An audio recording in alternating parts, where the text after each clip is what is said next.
Introduction technology and society technology is not content with being, or in our world with being the principal or determining factor. Technology has become a system. This is what I will try to show in this analysis, but we have to be clear about the object of my research. 25 years ago, I arrived at the notion of the technological society, but now that stage is past. Nevertheless, we are faced with the major problem of what makes up the specific nature of our society, its chief characteristic. Indeed, we have to track down the key to interpreting the modern age. But if we go through the field of definitions that are generally accepted today, we will see that every so-called specific trait is actually secondary and points ultimately to technology. Let us investigate. 1. The best-known definition today is by Raymond Aron, the industrial society. This term is very widespread, but I find it inadequate. Let us ignore the knotty question whether Raymond Aron is designating a model or the reality of our society. For a model, an ideal type, his description is rigorously exact, useful, and interesting, but it obviously does not correspond to present-day reality. In the 19th century, Western society was certainly an industrial one, and Aron is right in showing that once the industrial factor began to develop, it affected all societal relations. He is right in showing that the industrial factor led to a social model that was similar everywhere, no matter what the national traits, the political system, or the original differences. Now the industrial factor is characterized by the multiplication of machines and a certain organization of production. Both factors are technological. Today, however, the industrial factor may still be huge, but it does not have much in common with what it was in the 19th century. Above all, it is drowned in a mass of other phenomena that are equally important. Although these phenomena are partially determined by the industrial factor, they have broken away from it, taking on a tremendous volume and a force of transformation which goes beyond industry in the strict sense of the word. Present-day society is still industrial, but that is not its essence, too. We need not dwell too long on this contrast between the industrial system and the technological system. Let us focus on two examples of analysis, Seurat's and Richter's. The influence of technological systematics contrasting the industrial world with the new conception was very well analyzed by Georges Seurat, Réalités du transfert technologique, 1976. And his example is highly significant. What is the difference between the old factory and the new? In the former, the goal is to add value to raw material in a series of operations performed by a family of machines, each machine having its own function. If a problem crops up in one family, it has no repercussions on any other. The machines are installed in partitioned workshops.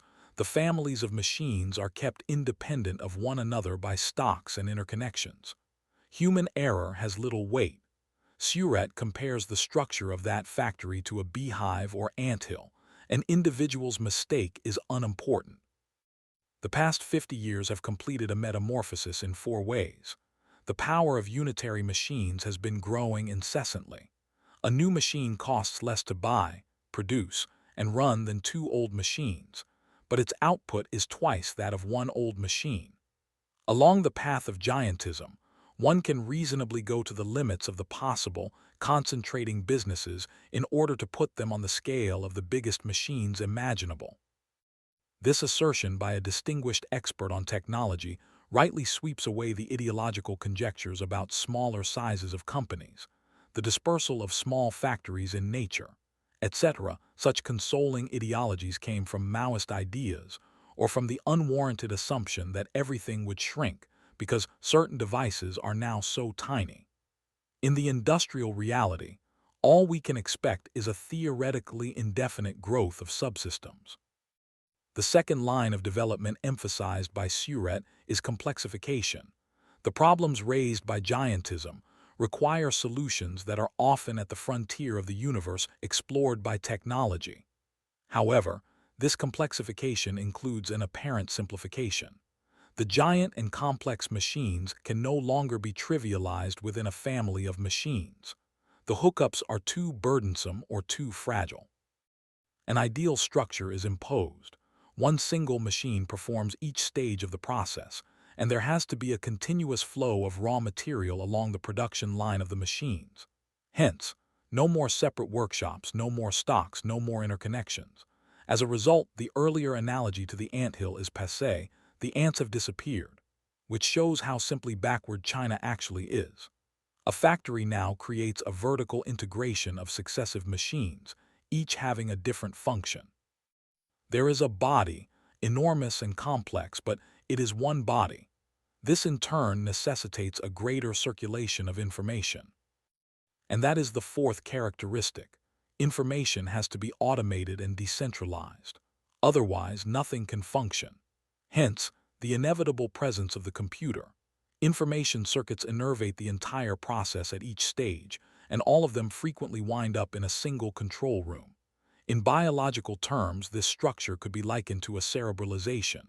We must bear in mind, however, that this is nothing but a simile, and that this gigantic structure is not alive in any way.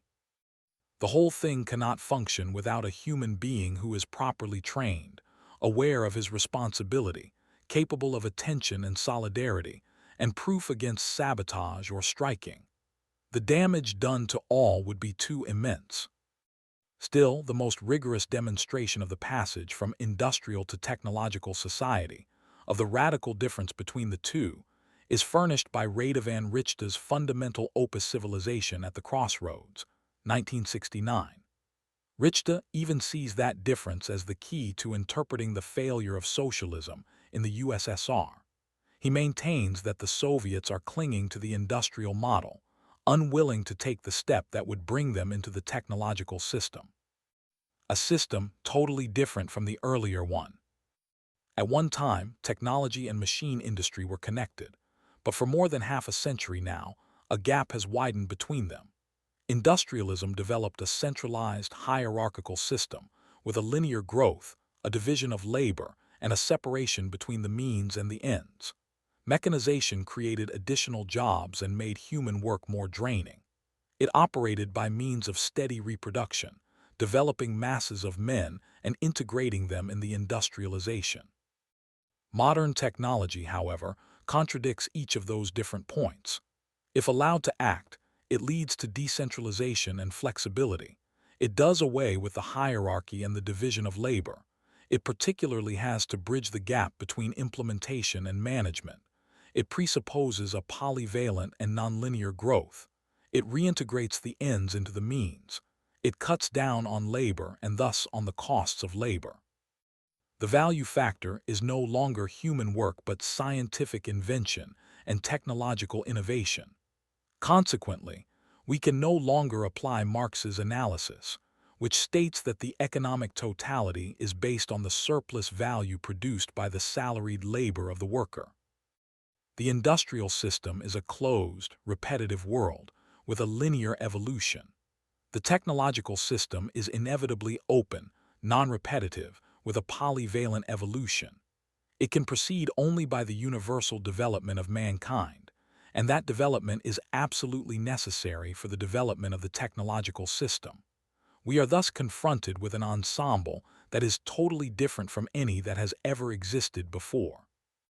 Technology may not yet be playing that role, but Richte has an explanation with which I agree by and large. He points out that neither capitalist nor socialist countries are managing to leave the industrial model of society.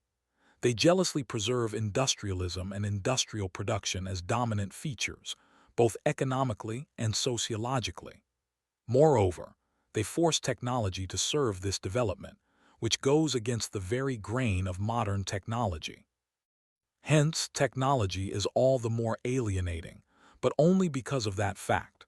For technology, conceived in terms of its automation, its chemical transformation of the world, its economy of energy, its cybernation, its data processing, its biological intervention, and its indefinite output of nuclear energy, has little to do with the old industrial mechanization. We are dealing here with a tremendous idea, with a decisive importance. However, rather than coming back to Richte later on, I would like to offer some criticism of his work and his team right away. First of all, I think they completely failed to see that they were dealing with a system, and they failed to envisage the consequences of that. They were dominated by a humanism that is very appealing and very refreshing, but perhaps a bit sentimental and not too rigorous. They overemphasized the automotive aspect of technology, as if that were a key to everything else. Finally, they displayed a vast idealism in regarding technology as something positive, so long as it is viewed on its own terms, not deformed, and is left alone. Hence, they believe, it is valid to apply pedagogical techniques toward an utterly new didactics for shaping a certain type of man. The aim of education is not to form a certain type of man, but a man capable of forming himself according to such and such a type, and to change that type. Teaching should be oriented towards the structure of the object and be based on generalizing the creative faculties.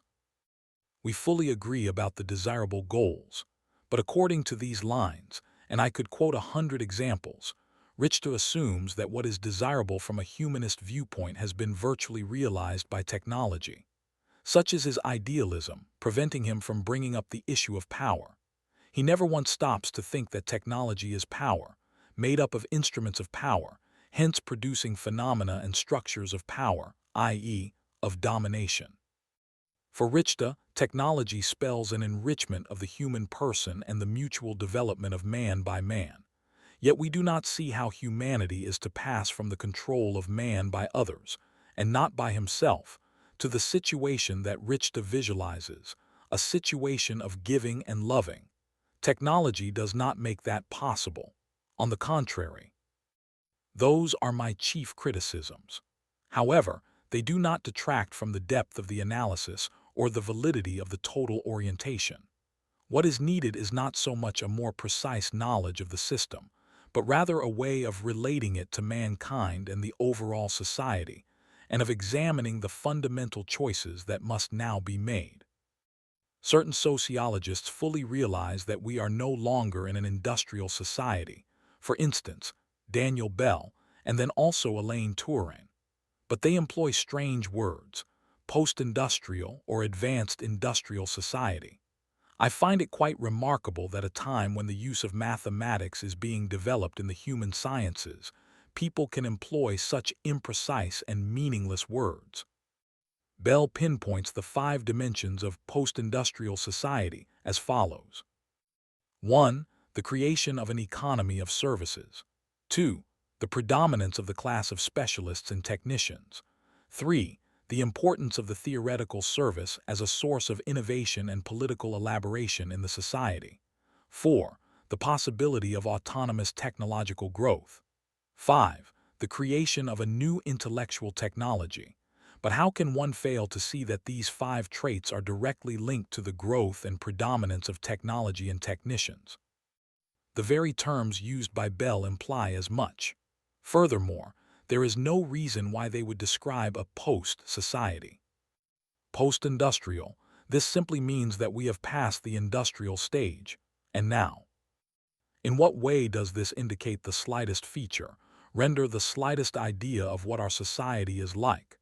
If someone knew nothing about these things, one could precisely define the machine, industry, hence industrial society. But how can we communicate anything about a post? 3. Would Bell ever dream of defining the political society of the 17th century as post-feudal, or that of the 19th century as post-monarchic? Likewise, the term advanced or developed industrial society makes no sense. Developed. This can only mean that industry has developed further, so we must still be living in a society that is industrial, only more so. Historical experience shows that the essential trend of industry is to develop.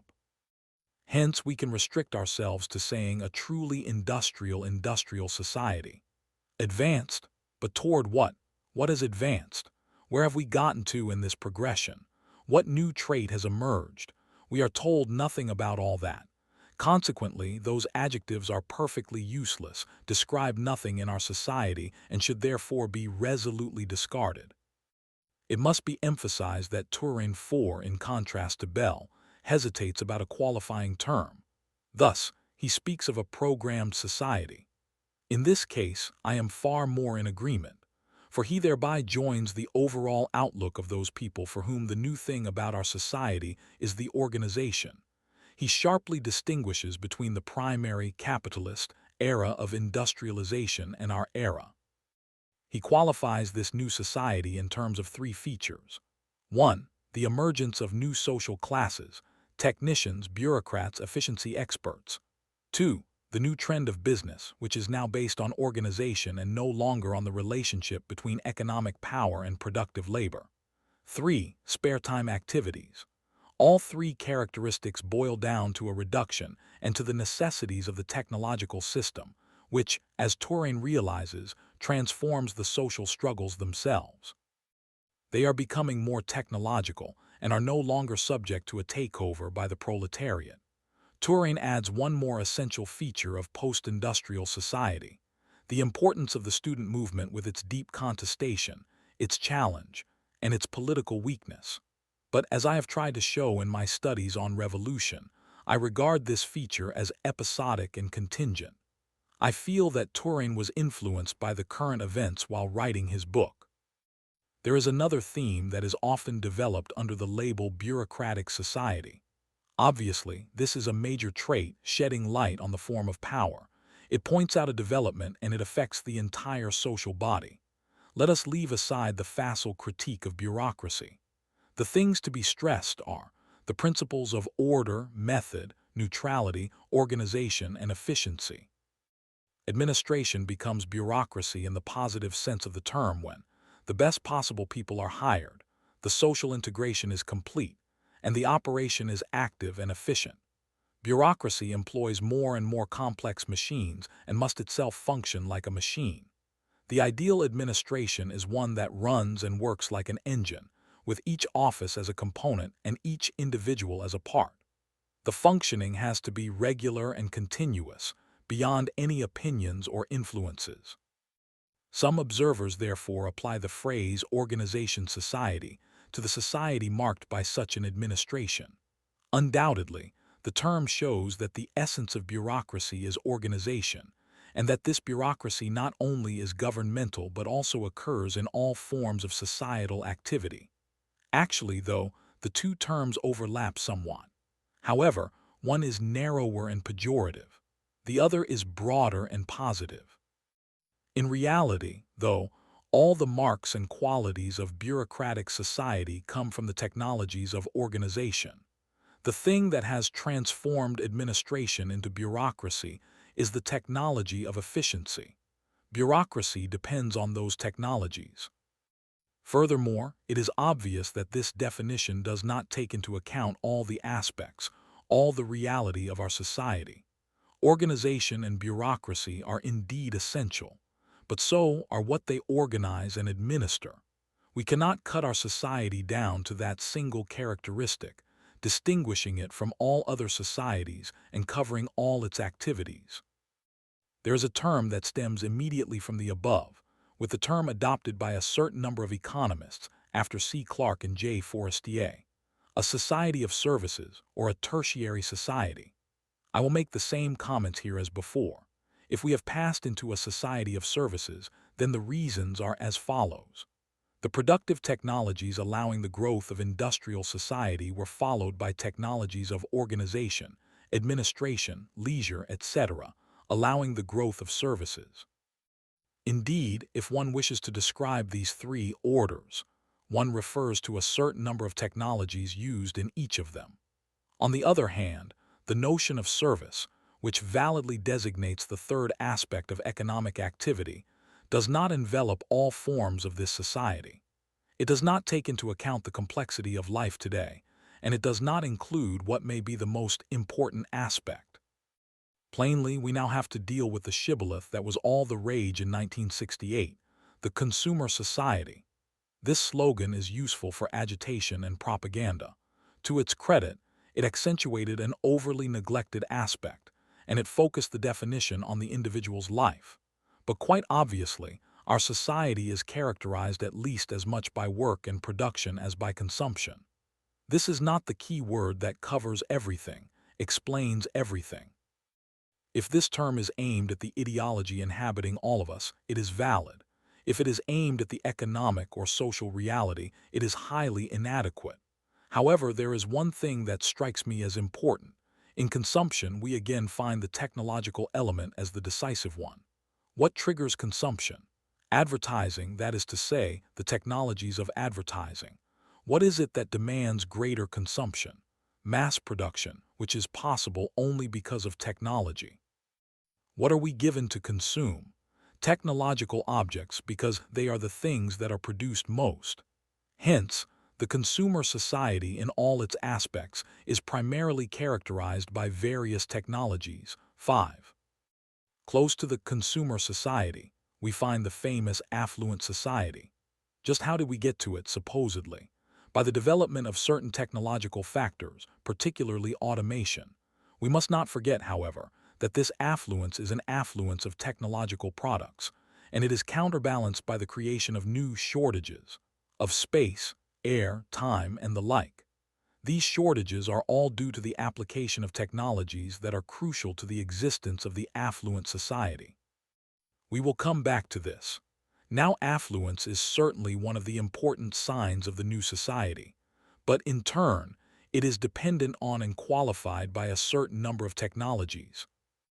Next comes an attempt at synthesizing the above factors when H. Lefebvre offers his definition, a bureaucratic society of planned consumption. Actually, this denotes three of the characteristics following the industrial stage and perfectly consistent with certain functions and structures in our society. But this formula also reveals the same flaws as the earlier ones. It covers only certain aspects of our society: organization, consumption, psychological action. And it sacrifices others that are equally important. For instance, massification production. Lefebvre's formula remains on a shallow level. He omits the factor common to all the included elements and constituting both their reason and their mode. Hence, his definition is no more scientific than the others, contrary to what he may claim. All he really offers is an addition of three characteristics rather than the results of a fundamental analysis. Nevertheless, Lefebvre's formula directs us to a whole series of definitions that focus on a different category of phenomena: information. We can look at two of those definitions here. One is by Marshall McLuhan. For McLuhan, the decisive fact is the appearance of new mass media, which transform not only the social fabric but, even more so, the way each individual thinks and lives. This is caused not so much by the sheer multiplication of information, but rather by the way this information is conveyed. Instead of delving into the countless aspects discussed by McLuhan, we shall dwell on two elements. First of all, we have to point out the same thing as before. The new media are essentially and primarily technological media. They are produced by technological progress, they accompany it, they are closely tied to it, and they derive from each technological modification. It is not the media that bring forth technology, but rather the reverse. Furthermore, seductive as McLuhan's theses may be, he obviously exaggerates the influence of the media by making them the sole explanation for everything happening in our society. His intellectual acrobatics are ingenious and admirable, but they fail to convince because they do not refer to any verifiable reality. The multiplying of media and information is certainly decisive today, but that single element cannot serve to describe everything. And even if we accept the modern analyses of language, we are left with the fact that technology is still the infrastructure, and permitting that multiplication in the first place. Along the same lines, the situationists speak of a society of spectacle. Because of bourgeois ideology, the watering down of all serious things, the break in praxis, the multiplication of communications, the psychological action, everything in our society has become a spectacle. This term must not be taken in a simple and trivial sense. It has to be given its necessary breadth. Spectacle is a complete way of life. Consumption is a spectacle. So are political activity and leisure and work and family life and revolution. Modern man watches everything as a spectator.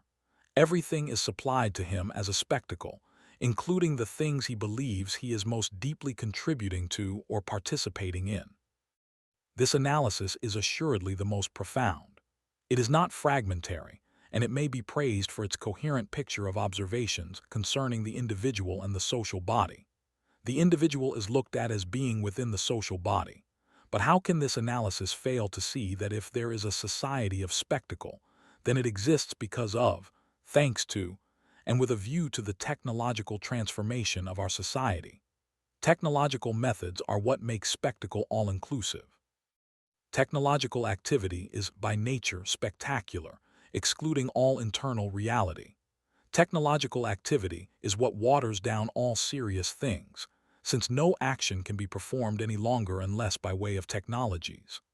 And the society of spectacle seems to be the ideal framework, the most favorable environment for developing technology, because it is the milieu that is least disturbed by any untimely interference from autonomous man.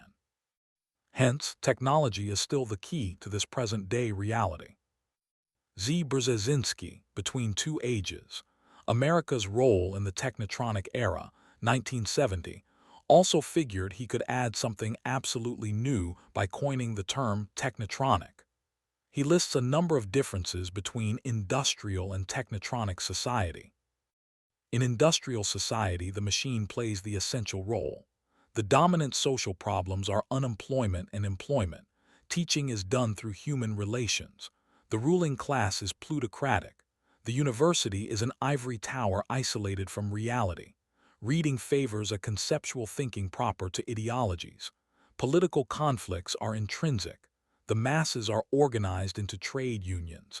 Economic power is personalized. Wealth is the object of activity. The technotronic society may be contrasted to the above, point by point. There is a growth of services. Automation replaces industrial employment. The central issue is that of qualifications. People give in to job security. Teaching is universal because of the communications technologies. Knowledge replaces wealth as a means of action. The university becomes the reservoir of thinking, plunged into concrete life. The problem of participation in decision-making is generalized. It goes beyond political matters. Ideologies vanish, economic power is depersonalized, and wealth is no longer useful. I certainly won't deny that Brzezinski has very accurately brought out new features of society in its present or imminent phase, but I don't see the need for coining a new term. Technotronic is a portmanteau word combining technical and electronic. Come now, isn't electronics technological? Does the word add anything to the early definitions of technology? Once again, technology equals the machine plus industry. Fine, then there is something new, according to the famous definition. In a machine, there are material parts that move. Electronics operates with no moving material parts. Granted. But if the computer is not a machine in the normal sense, then in what way is it not the product of a certain number of technologies? In what way is it not integrated in a technological system? There is no reason to distinguish between technology and electronics. The latter is merely part of the former. The traits that Brzezinski discerns in his technotronic society are actually the traits of a technological society. And much as I like his honest book, I am forced to admit that he simply went along with the fad of making up a seemingly esoteric vocabulary in order to give the impression of coming up with something new. What he says, in the first two sections of his book, is quite standard in regard to technological society. And all that is new here is the word technotronic, which is unjustified. Technology amply suffices for everything he discusses.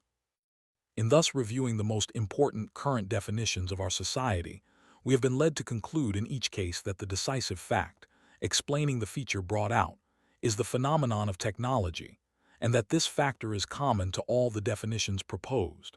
6. Now each of these definitions is accurate. We cannot say that any of the authors is wrong, for each has detected an essential aspect of our time. We cannot say that any of the definitions is flatly better than another. But each is limited. Generalizing is made possible by considering the common factor. This factor pays heed to all the aspects, and since each one is accurate, the common factor must be accurate too. However, it exists at a deeper, more decisive level of analysis.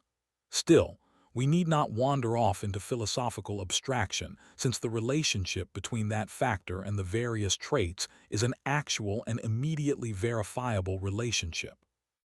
Moreover, starting with the common factor, we could unearth other, equally important traits of our society. 7. This will become evident as we go along. However, by focusing on those that are commonly agreed on, we come to an unexpected result.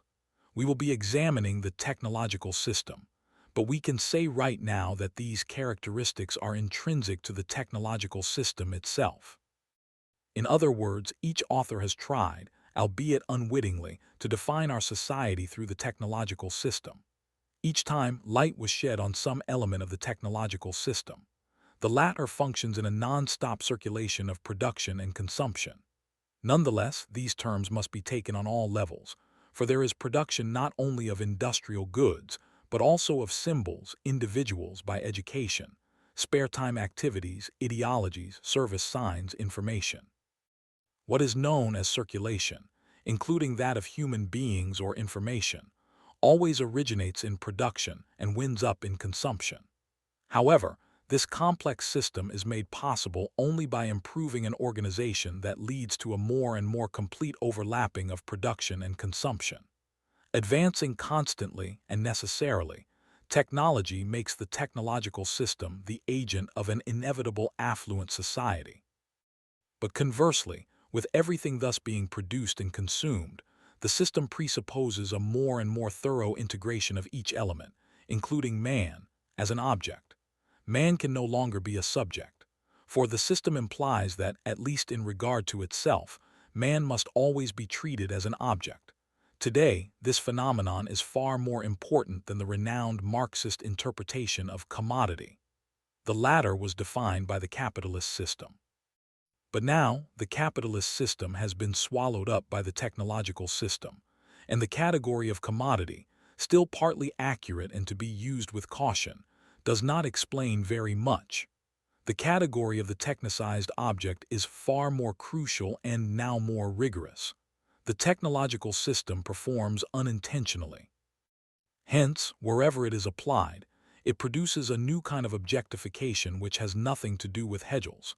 It is no longer an objectification of the subject, and does not enter a subject-object dialectics. Now, anything that is incorporated or seized is treated as an object by the active system, which cannot develop or perform without acting upon a set of elements that have previously been rendered neutral and passive. Nothing can have an intrinsic sense. It is given meaning only by technological application. Nothing can lay claim to action. It is acted upon by technological process.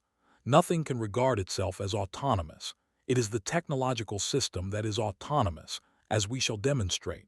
Thus we can see that the famous theme of man's reification, now tending to replace alienation, has its place and its explanation in an analysis of the technological system. We will come back to this. The preeminence and all-inclusiveness of the system allow us to describe modern society as the technological society. This term, société technicienne, was first used in France by Georges Friedman in 1938. I would, however, like to add the word technicized, technicissé. The first adjective, technological technician, refers to the active character of the technological agent, agent technician, and the second adjective to the resulting effect on society. Nevertheless, this definition has been criticized by scholars like H. Lefebvre. 9. We can focus on three of his objections. The first, technology does not exist. It is important and effective only because of the urban milieu. Outside that milieu, technology produces only isolated objects. This criticism neglects the correlation between the isolated objects, the creation of a complete technological system. The city is obviously the best framework for technology to develop in. But, as we have said, this framework is itself produced by technology, which also extends outside the city. The world of farming is becoming more and more technicized. The second, technology is becoming an autonomous and determining social object.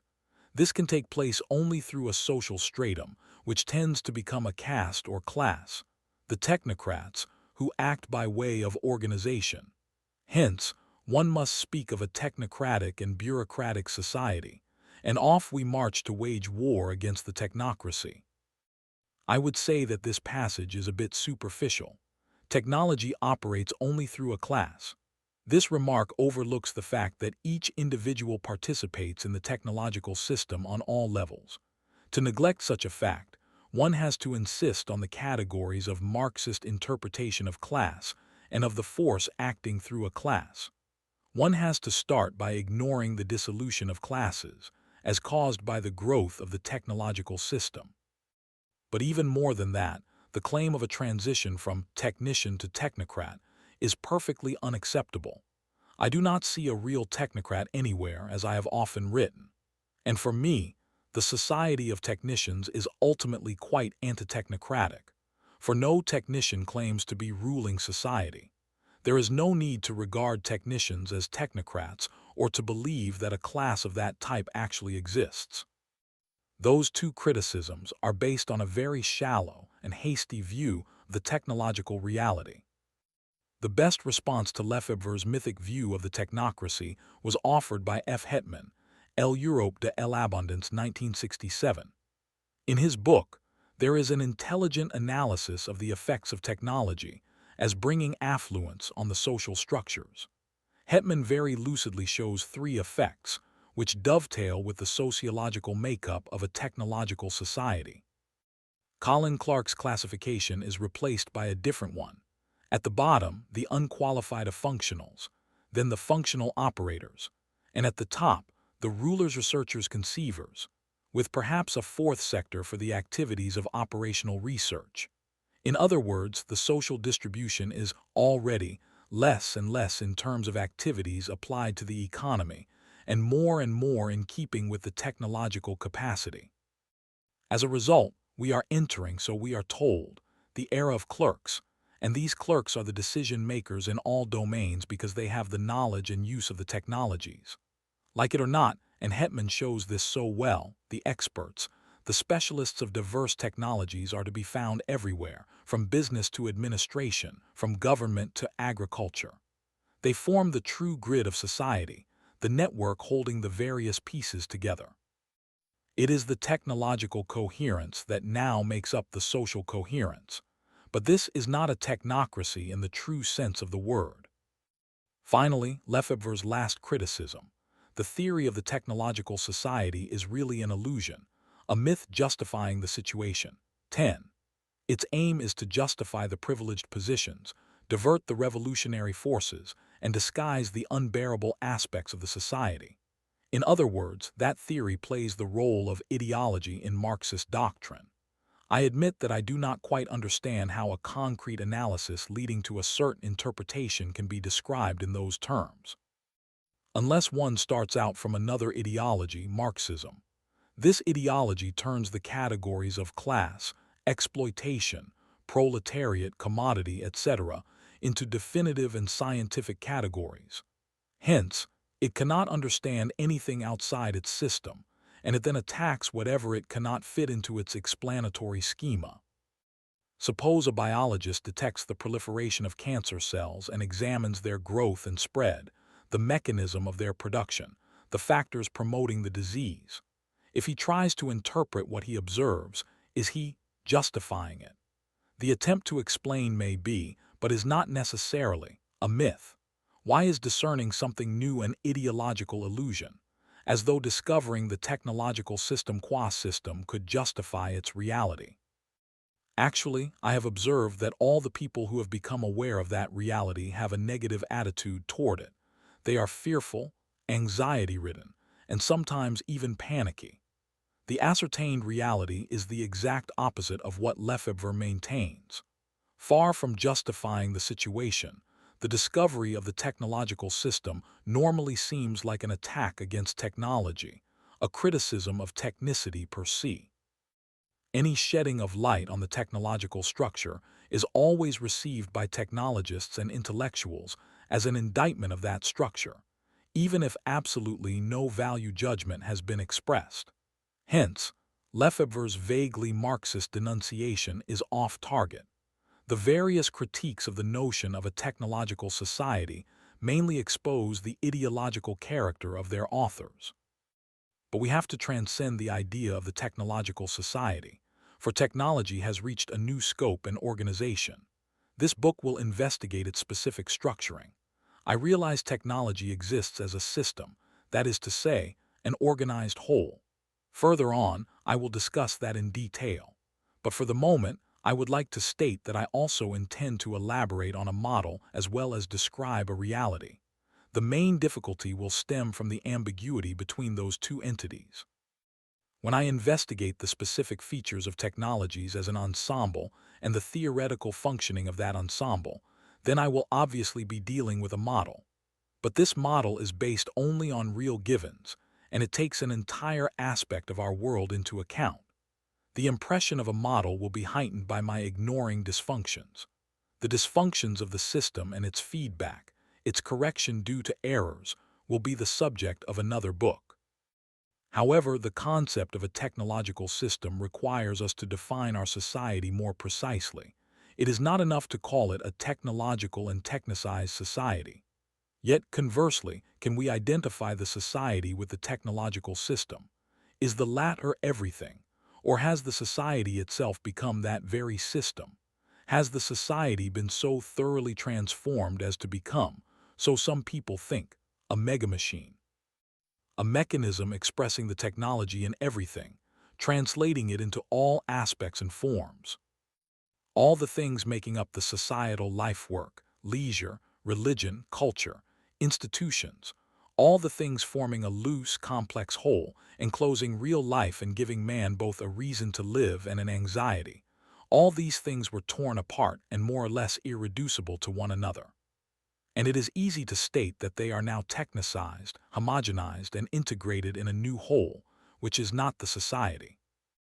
No more meaningful social or political organization is possible for this ensemble, every part of which is subordinate to the technologies and linked to other parts by the technologies.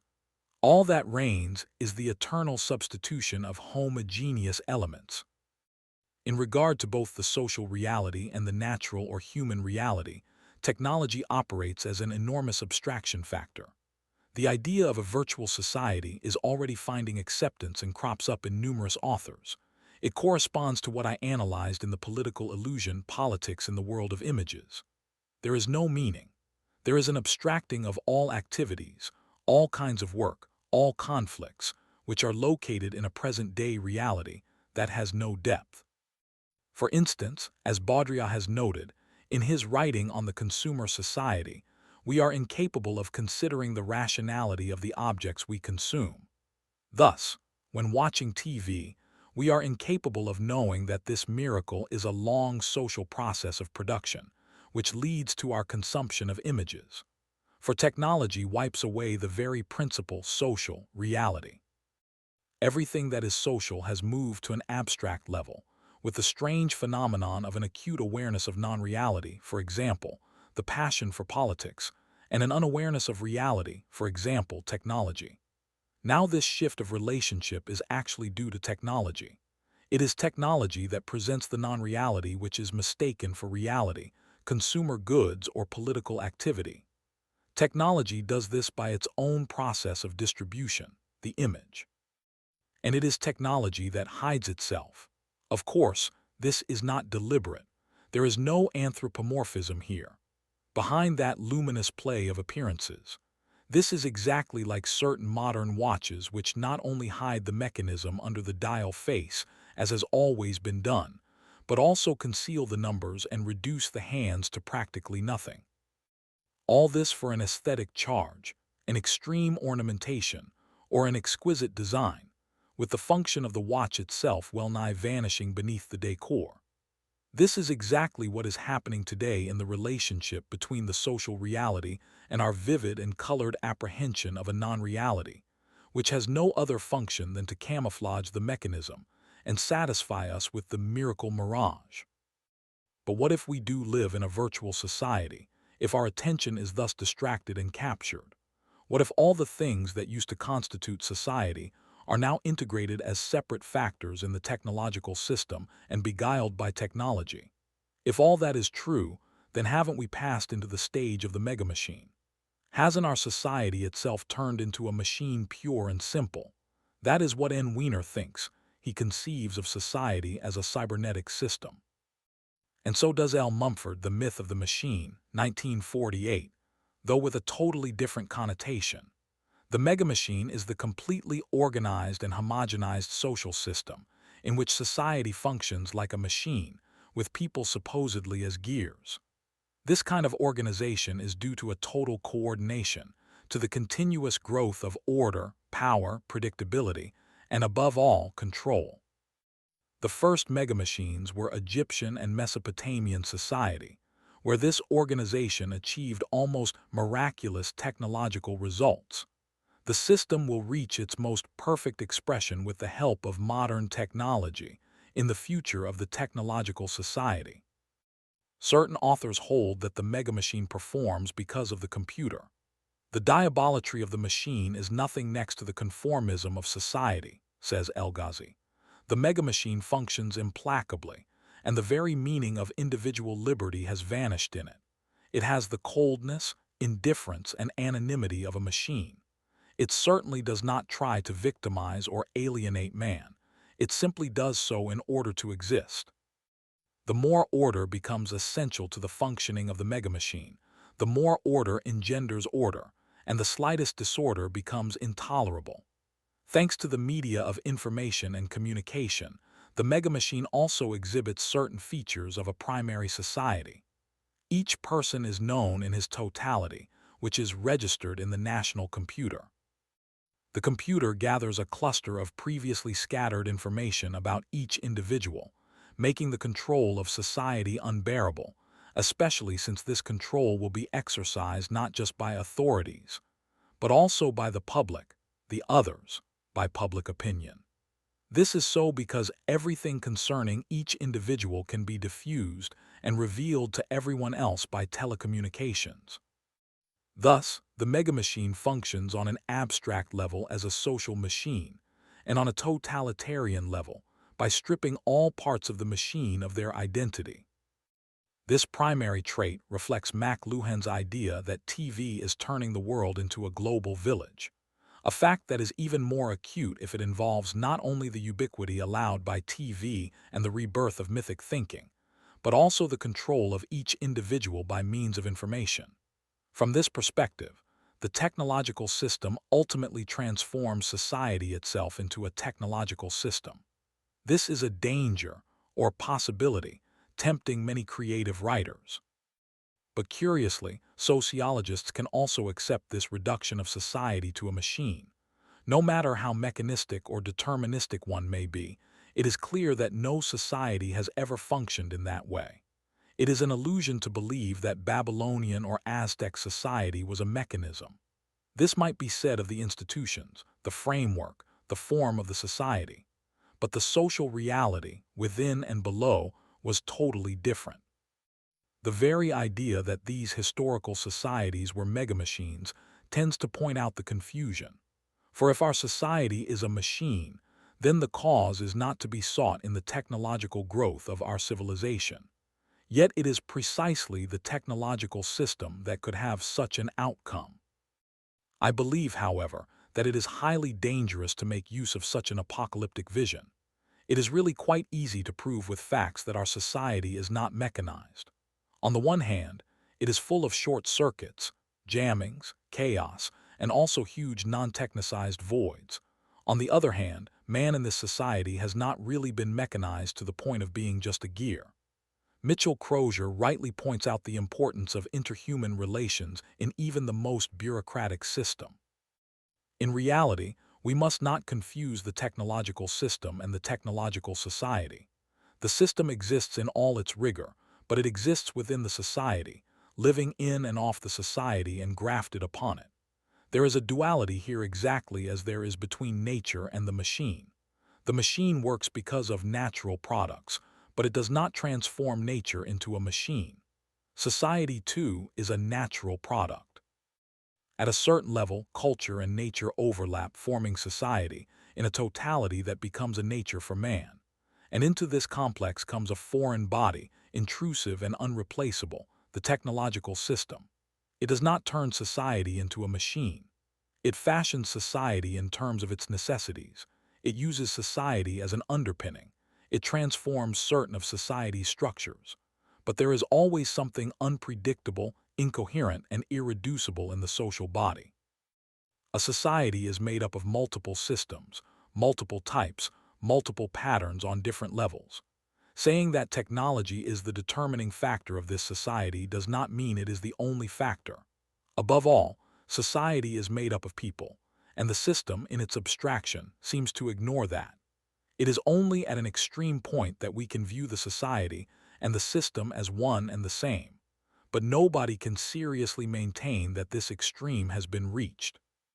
We can thus say that the technological society is one in which a technological system has been installed, but it is not itself that system, and there is tension between the two of them.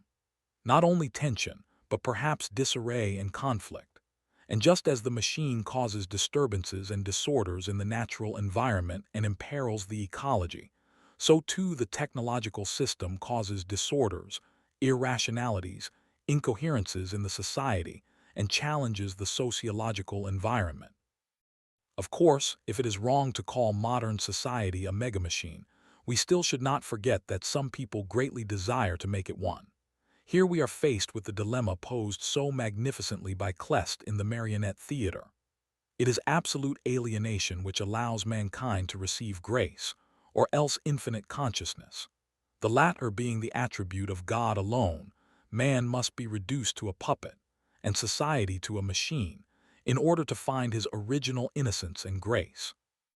Kleist does not appear to see how man will do that, but we know now. Thus, to achieve total liberty, exemption, and independence from natural as well as moral or social constraints, man must be in that state of perfect deindividualization, virtually of absence.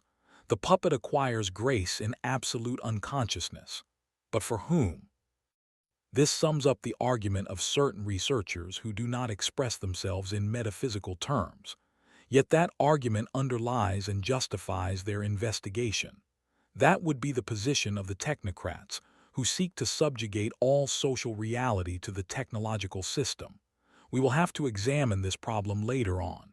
But for now, let us discuss two aspects. One aspect is a very real, concrete, and worked-out project, for which the most serious researchers and politicians have been militating. It was presented in 1972 by the Japan Computer Usage Development Institute in Tokyo, and the goal is a society entirely technicized by the computer. This project would have to be implemented in stages, the first in 1977, the second in 1982. The starting phase involves an experimental urban unit of 100,000. Society is reduced to a certain number of cells, hospitals, schools, factories, offices, revenue agencies, courts of law, etc., and a certain number of functions, production, development, performance, control, information, etc. Each of these units is automated, which is not impossible. Man then becomes purely the servant of that totality.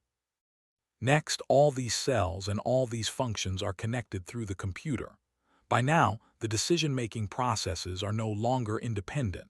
A decision is the obligatory and inevitable result of those multiple connections. To the extent that an analysis could be total, this structure would approximate the famous megamachine. At the moment, there are numerous financial and methodological obstacles, but still, the intention exists.